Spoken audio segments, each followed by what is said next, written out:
119 survey నెంబర్లు ఏదైతే ప్లాట్లు చేసి గవర్నమెంట్ ల్యాండ్లో అక్రమంగా ఎవరైతే ఎంక్రోచ్మెంట్ అయ్యారో వాళ్ళని రిమూవ్ చేయడం జరిగింది. అట్లనే 462 సర్వే నెంబర్లు ఒక 25 గుంటాస్ ఎంక్రోచ్మెంట్ అయి ఉన్నారు. ఆ ఎంక్రోచ్మెంట్స్ కూడా ఇవాళ కంప్లీట్ చేయడం జరిగింది. ఇదంతా హైదరాబాద్ పరిధిలో జరుగుతుంది. ఈరోజు ఒక 10 నిర్మాణాలు అంటే ఇంకా అది complete daily routine work basis already encroachment లో ఉన్న అందరికి నోటీసెస్ ఇష్యూ చేశాము. అది చెప్తారు రొటీన్ ప్రాసెస్ లో జరుగుతుంటుంది. రొటీన్ గా డైలీ జరుగుతుంది. అందరికీ నమస్కారం. మీడియా మిత్రులకు, ప్రింట్ అండ్ ఎలక్ట్రానిక్, ఈరోజు అమీన్పూర్ మున్సిపల్ పరిధిలోని 461 సర్వే నంబరు ఈ భూమి అమీన్పూర్ వాసులది. ఒడ్ల వీరాచారి కుటుంబానికి సంబంధించిన 461 సర్వే నంబరు, పట్టా సర్వే నంబరు. ఈ భూమిని గతంలో హైదరాబాద్ వాస్తవ్యులు వాళ్ళకు అమ్ముకోవడం జరిగింది పట్టాదారులు. అదే భూమిని గత 7 సంవత్సరాల క్రితము నేను కొనుగోలు చేయడం జరిగింది. నేను కొనుగోలు చేసేటప్పటికే దీనికి గతంలో ఉన్నటువంటి పట్టాదారులు ఎవరైతే ఒడ్ల వీరాచారి వాళ్ళ ఫ్యామిలీ దగ్గర పర్చేజ్ చేసిరో వాళ్ళు 2015లో ఏడీ సర్వే పెట్టుకోవడం జరిగింది. ఏదైతే ఈ సర్వే రిపోర్ట్లో ఏదైతే ఈ ఒడ్ల వీరాచారి ఫ్యామిలీ మేము చిన్నగా ఉన్నప్పటి నుంచి చూస్తూ ఉన్నాం. ఇక్కడ నుంచే స్కూల్కి కానీ ఎక్కడైనా మేము చదువుకోవడానికి పోయినటువంటి రహదారిలో ఉన్నటువంటి భూమి ఇది. దీన్ని వాళ్ళు ఇక్కడ నాటేయడము, సాగు చేయడము మేమందరం చూస్తూ ఉన్నాం. మేమే కాదు, మా పెద్దవాళ్ళను ఎవరిని అడిగినా ఈ బండ ఎవరిది అంటే కమరోన్ బండ ఈ భూమి పేరు. దీన్ని నేను ఉన్న తర్వాత గతంలో ఇందులో ప్రభుత్వ భూమి ఉంది. ఇది పట్టా నంబరు 461 కాదు 462 అని చెప్పి గత 15 రోజుల క్రితము నాకు నోటీస్ ఇవ్వడం జరిగింది. దానికి నేను ఎంఆర్ఓ గారి దగ్గరికి వెళ్ళడం జరిగింది. నేనే కాదు, నాతో పాటు గ్రామస్తులు, వైస్ చైర్మన్ అందరం పోవడం జరిగింది.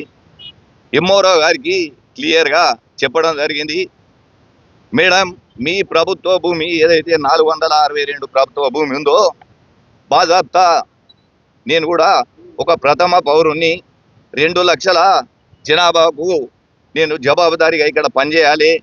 కాబట్టి నాకు ప్రభుత్వ భూమి అవసరం లేదు. నేను కొన్నది ఏదైతే ఉన్నదో పట్టా నంబర్ భూమి కొన్నా, నేను ప్రభుత్వ భూమిని కొనలేదు. నా భూమిని నేను కొన్న తర్వాత 2021 ఏడికి సర్వే కోసము నేను అప్లై చేయడం జరిగింది, ఫీజు కట్టడం జరిగింది.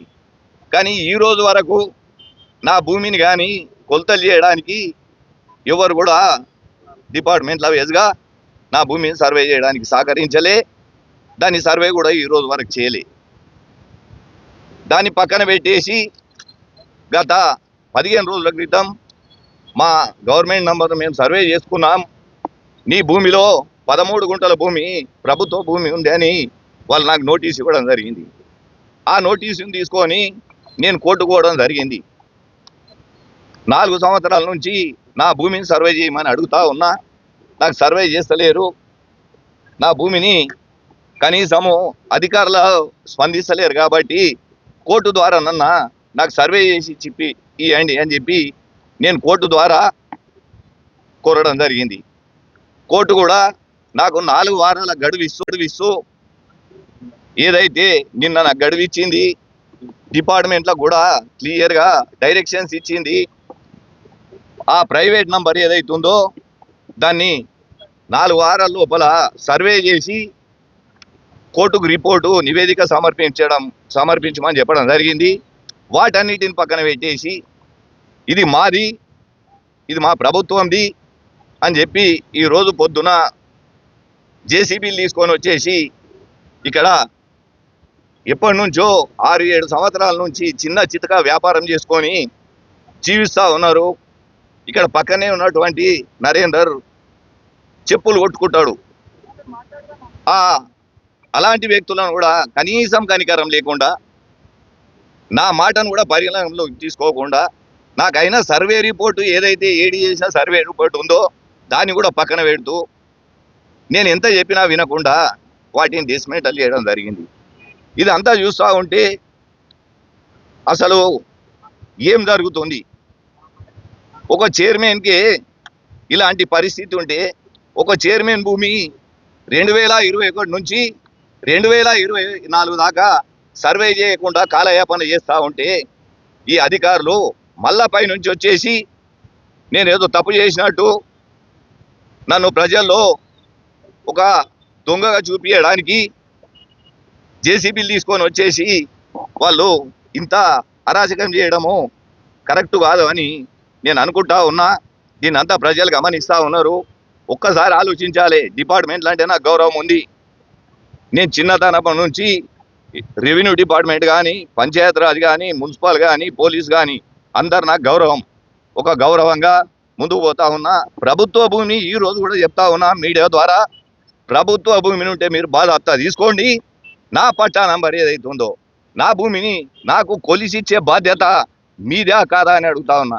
సర్వేని అడుగుతా ఉంటే ఆయన ఇష్టం వచ్చినట్టు ఎక్కడి నుంచో చూపిస్తున్నాడు, ఇక్కడ నుంచి అక్కడ దాకా అంటాడు. అరే ఇక్కడ దాకా దానికి ఒక పద్ధతి, పక్కలోకి నోటీసి ఓరల్గా ఈడ వచ్చేసి నేను అడిగితే చెప్పడం ఏంది? నాకు నోటీసి, నీ ప్రభుత్వ భూమిని కొలిచినప్పుడు కూడా నాకు నోటీస్ ఇచ్చి సర్వే చేసి నీ భూమిని తీసుకో. నేను ఎక్కడ కూడా కబ్జాదారును కాదు, నాకు కబ్జా పెట్టుకునే అవసరం లేదు. నీ భూమిని నువ్వు తీసుకో.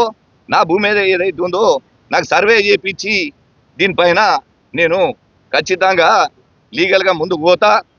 ఎందుకంటే ఈరోజు ఈ అమీన్పూర్ మున్సిపాలిటీలో కేవలము నన్ను డ్యామేజ్ చేయడానికి చేసినట్టుగా నాకు అనిపిస్తూ ఉంది. ఇది కరెక్ట్ కాదు. అధికారులు అంటే నాకు గౌరవం ఉంది, ప్రభుత్వాల మీద గౌరవం ఉంది.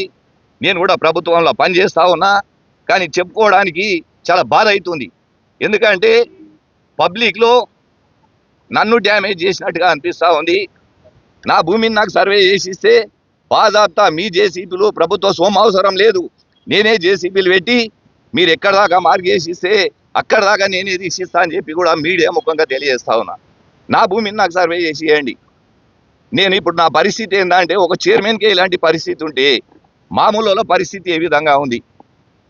వీటన్నిటిని గమనించి ఇప్పటికైనా ఆలోచించి న్యాయంగా, మీ పైన గౌరవం ఉంది కాబట్టి మీ గౌరవాన్ని మీరు కూడా కాపాడుకుంటూ ఇక్కడ మా గౌరవాన్ని కూడా కాపాడాలని చెప్పి ఒకసారి మీకు తెలియజేస్తూ, ఈ సర్వే చేసి ఇంత నష్టం చేసిరు, ఇంతమంది నష్టపరిచిరు, వాళ్ళంతా చిన్న చితక వ్యాపారం చేసుకొని బతికే వాళ్ళు.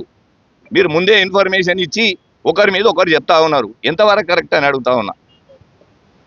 మిమ్మల్ని అడగమంటే ఆడికి తోలిస్తారు, వాళ్ళని అడగమంటే ఈడికి తోలిస్తారు. అంటే ఇంతమంది పబ్లిక్లో నేను పేపర్లు పట్టుకొని చూడుండి అని చెప్పి మీడియా వాళ్ళ సమక్షంలో నేను తిరుగుతూ ఉంటే